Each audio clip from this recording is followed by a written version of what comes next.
Headline for us is we start seeing a whole bunch of chemical weapons moving around or being utilized.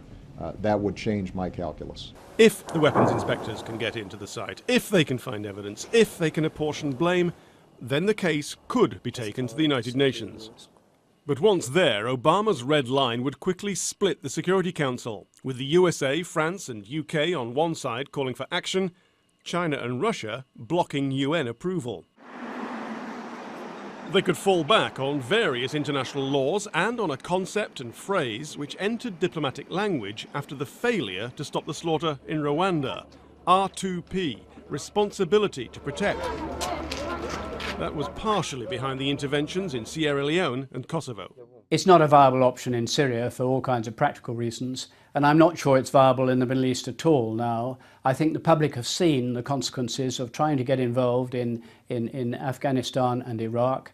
We've been blundering around in societies that are extremely complex, that on the whole we don't understand, and we're not doing any good, and the public know that. Without UN backing, there'd have to be a coalition of the willing, a phrase George Bush used ahead of the Iraq War, and an idea used during the intervention in Libya. Then the USA led from behind. It smashed Libya's air defences in the first few days, then stepped back as other countries continued the campaign, allowing opposition forces to bring down Colonel Gaddafi.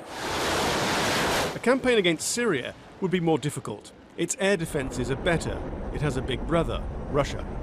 There's a financial aspect. Policing a no-fly zone costs. The UK would have to pay a share.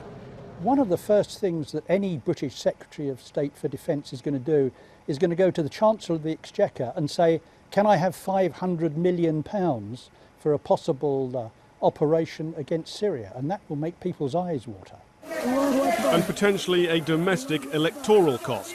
These images may change some people's opinion about what to do, but until now, public opinion in the USA and UK is firmly against further intervention. Tim Marshall, Sky News.